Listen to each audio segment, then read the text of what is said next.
Assalamualaikum warahmatullahi wabarakatuh. Selamat datang, selamat berjumpa di channel Prastia. Untuk segmen yang pertama ini saya ingin sekali tema saya tentang Muslim. Jadi bincang-bincang tentang Muslim.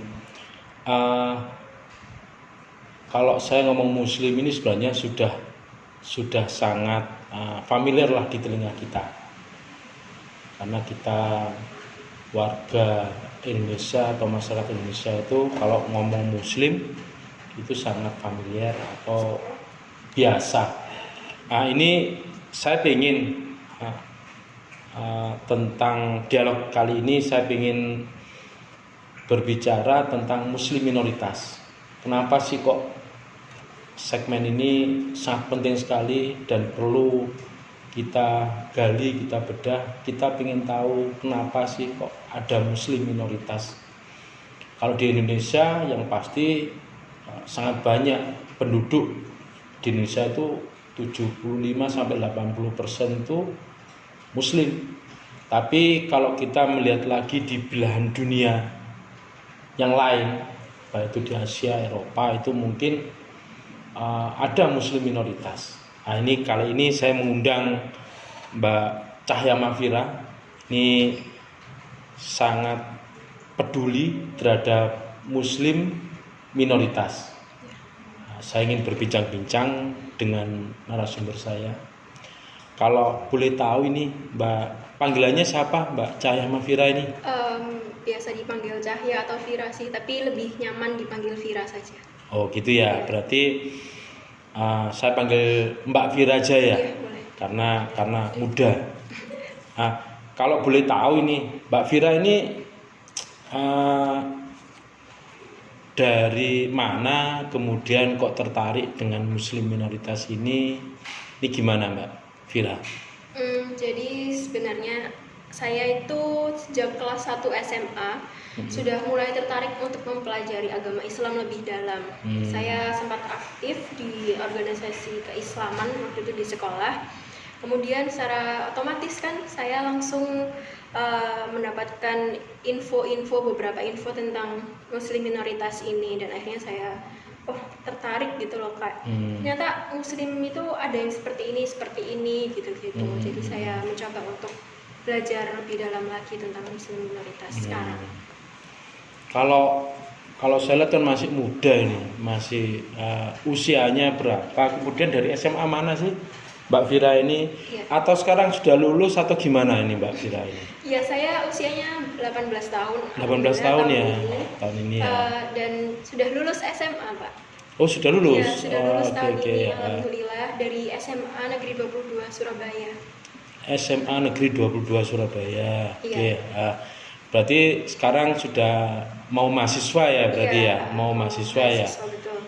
Nah ini makanya untuk segmen ini saya pengen sekali biar juga nanti semua pemirsa atau teman-teman saudara-saudara yang ada di Indonesia, bahkan di semuanya, ini kita pengen sekali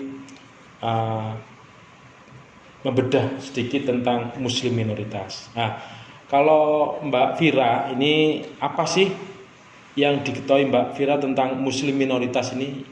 Menurut Mbak Vira yang diketahui? Menurut saya ya, Muslim minoritas itu Muslim yang jumlahnya itu jauh lebih sedikit daripada golongan atau agama yang ada di suatu wilayah tersebut.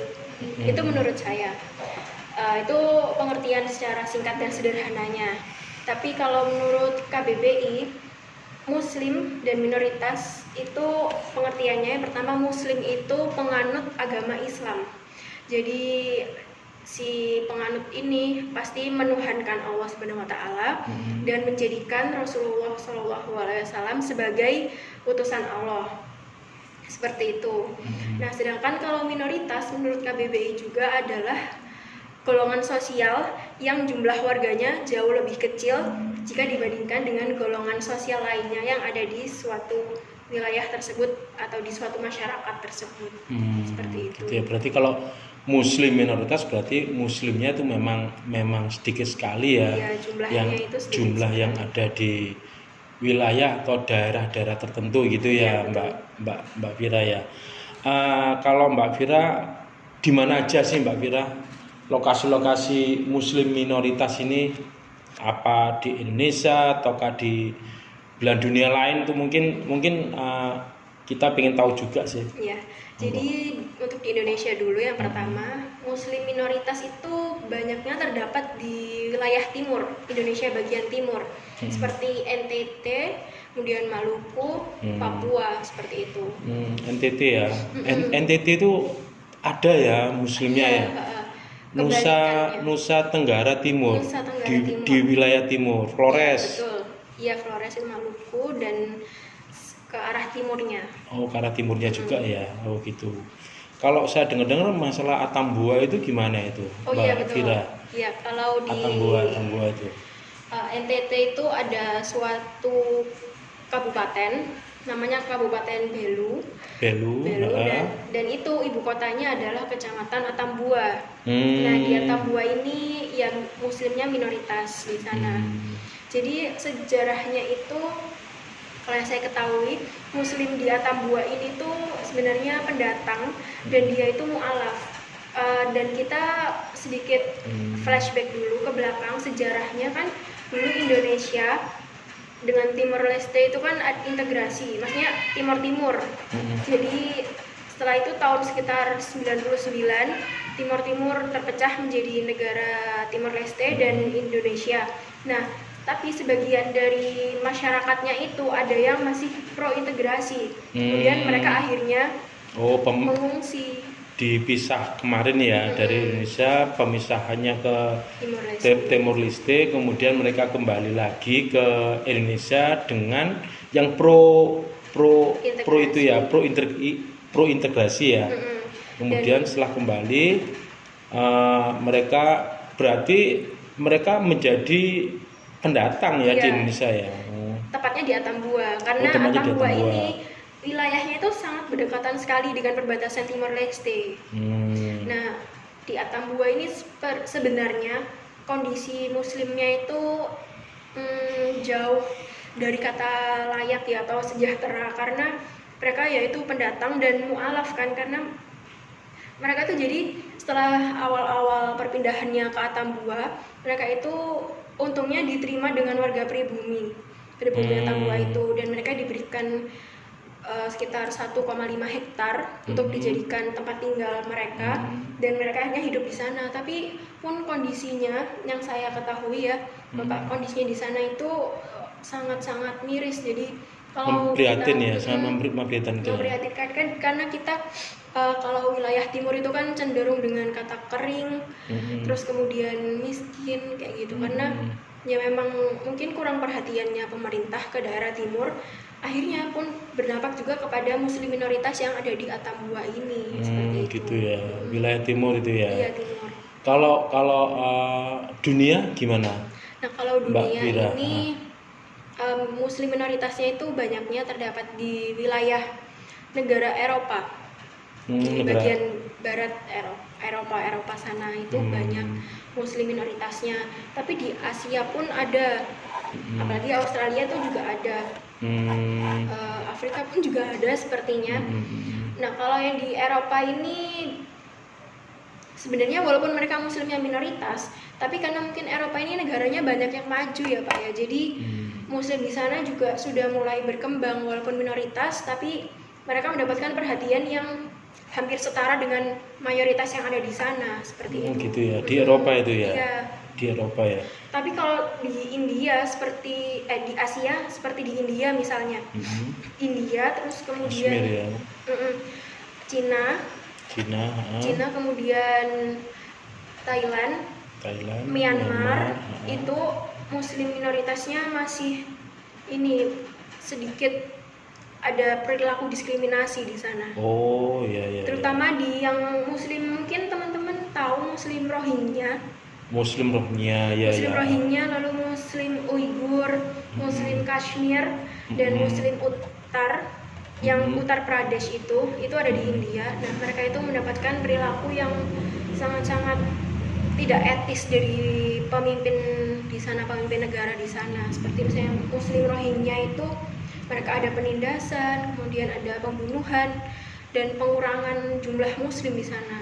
Oh gitu ya. Di India itu Kashmir, kemudian di Myanmar itu Rohingya. Muslim Rohingya, kemudian di Cina ya. Cina itu kan juga ada itu ya. Muslim Uighur namanya. Uighur ya, sama itu pelakuannya sama ya. Iya, hampir sedikit banyak sama mendapatkan perilaku diskriminasi. Diskriminasi nih ya.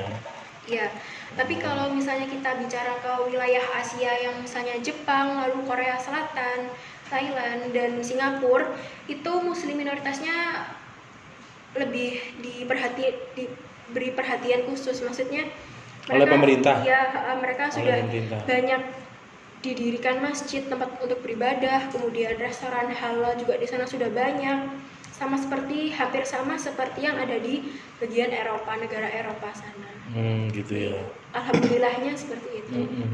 Kalau di Korea Selatan informasinya gimana tentang Muslim itu? Kalau di Korea Selatan ini Muslimnya juga sudah mulai maju ya. Terakhir kali saya mendapatkan informasi sudah ada sekitar 7-10 masjid yang dibangun di sana, dan itu suatu kabar gembira ya untuk warga Muslim yang tinggal di Korea Selatan.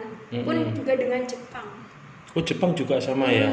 7-10 masjid ya sudah berdiri di Korea Selatan ya. Iya. Gitu ya. Jepang juga alhamdulillah. Kalau yang mana ya?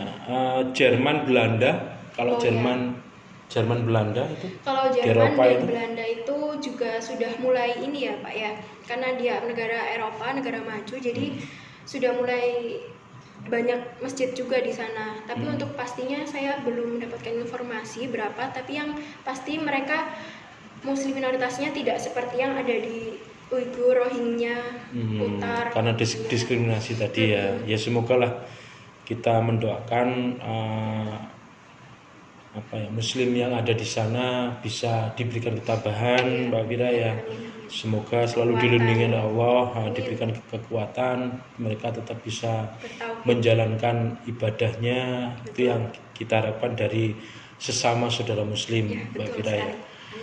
Oke, Mbak Fira. Kalau menurut Mbak Fira ini, mengapa sih kok Muslimnya minoritas di wilayah-wilayah itu? Oke, jadi di sini saya sempat membaca ada artikel. Jadi menurut ahli yang namanya Muhammad Ali Ketani, dia itu menjelaskan ada 3 bentuk munculnya minoritas Muslim di beberapa wilayah itu. Yang pertama, karena dari siapa sumbernya itu? Muhammad Ali Ketani. Muhammad Ketani. Ali Ketani ya? Ketani atau Ketani saya kurang paham. Ya. Nah, itu ada tiga bentuk munculnya muslim minoritas. Yang pertama itu karena komunitas muslim di sana itu awalnya mayoritas Bapak. Tapi karena mereka mungkin pemimpinnya itu bukan dari muslim, maksudnya dari non muslim, akhirnya mereka berusaha untuk meminoritaskan masyarakat muslim karena pimpinannya itu bukan dari muslim gitu ya. Jadi akhirnya dimulai beberapa itu dibunuh mungkin atau diusir dari negara tersebut seperti itu. Gitu ya. Atau dari wilayah tersebut. Itu yang pertama ya. Kenapa kok muncul di wilayah itu menjadi minoritas ya? Karena salah satunya yaitu karena kepemimpinannya bukan dari muslim gitu ya. Terus ada lagi. Nah, untuk alasannya keduanya itu karena usaha yang digunakan untuk menyebarkan agama Islam ini masih kurang di sana. Jadi masyarakat muslimnya ini nggak aktif untuk menyebarkan agama Islam. Alhasil yang mereka itu awalnya sudah minoritas, ya tidak ada perkembangan apapun di sana. Jadi ya lama-kelamaan ya tetap minoritas saja. Yang mayoritas usaha perkembangan di situ memang dianggap kurang ya. Makanya untuk perkembangannya muslim itu tetap kurang berkembang sehingga dia tetap menjadi minoritas gitu ya. Dan yang terakhir, untuk alasan terakhir ini karena di wilayah tersebut muslimnya itu pendatang. Oh, pendatang ya. Iya, jadi yang seperti di Atambua tadi. Mm-mm. Jadi mereka itu pendatang dan sekaligus mu'alaf, infonya seperti itu. Oh, gitu ya. Karena mereka itu setelah mu'alaf, tapi mereka tetap berusaha untuk memperjuangkan agama Islam di wilayah tersebut. Akhirnya mereka bertahan di wilayah tersebut walaupun mereka ini Muslim minoritas, seperti itu. Itu ya. Oke. Iya. Berarti ada 3 Mbak ya. Iya. Pertama, karena kepemimpinannya yang bukan Muslim, ya kita berharaplah kalau menurut siapa tadi? Muhammad Ali Kattani. Muhammad Ali Kattani itu karena kepemimpinannya yang bukan Muslim, kemudian usaha dari wilayah itu yang kurang greget untuk menyebarkan agama Islam itu, sehingga tetap menjadi minoritas. Kemudian karena yang pendatang ya, Iya. karena dia ke pendatang seperti halnya di Atambua tadi itu ya, seperti halnya karena ada perpisahan itu dia menjadi pendatang, dia menjadi Muslim minoritas. Iya. Oke Mbak Vira. Kemudian kalau menurut Mbak Vira ini kondisi bagaimana sih kondisi Muslim minoritas di beberapa wilayah tersebut itu? Ya, tadi yang seperti sudah saya jelaskan, ada yang baik dan ada yang buruk. Nah, kalau yang baik ini rata-rata memang dari Muslim minoritas yang berada di wilayah negara Eropa atau negara-negara maju, Asia tapi negaranya maju. Sedangkan yang Muslim minoritas yang mendapatkan perilaku tidak baik itu yang ada di wilayah-wilayah yang mereka itu bisa dibilang sangat-sangat di bawah gitu loh Bapak. Jadi untuk pendidikannya juga mereka itu kurang dan rasa kemanusiaannya itu nggak ada, seperti itu. Oh gitu ya. Jadi karena rasa kemanusiaannya ya. Iya. Makanya Muslim di beberapa wilayah itu sangat memprihatinkan lah, seperti itu ya. Ada yang memprihatinkan, namun ada juga yang sudah berkembang dan mendapatkan perhatian dari pemerintah sana. Setempat itu ya. Oke. Kalau menurut Mbak Vira mungkin ada pesan dan kesan yang bisa disampaikan, karena ini kan kita berharap muncul Mbak Vira yang peduli atau yang ingin belajar tentang Muslim itu tidak hanya satu, muncul Vira Mbak Vira mungkin sampai 1000-an. Alangkah indahnya kalau Indonesia ini pemuda-pemudinya itu juga memperhatikan tentang Muslim minoritas, Mbak Vira. Gimana pesan kesannya Mbak Vira? Ya, betul, karena kan saya sadar saya ini masih muda, masih punya banyak waktu dan tenaga, dan apalagi saya seorang Muslim, sepertinya kayak kurang etis ya kalau misalnya kita itu tidak memperhatikan dengan sesama saudara Muslim. Karena Rasulullah juga pernah bersabda, Muslim ini bagaikan anggota tubuh. Jadi semisal kalau salah satu anggota tubuh ini ada yang rusak, itu pasti nanti akan menjalar ke semua anggota tubuh.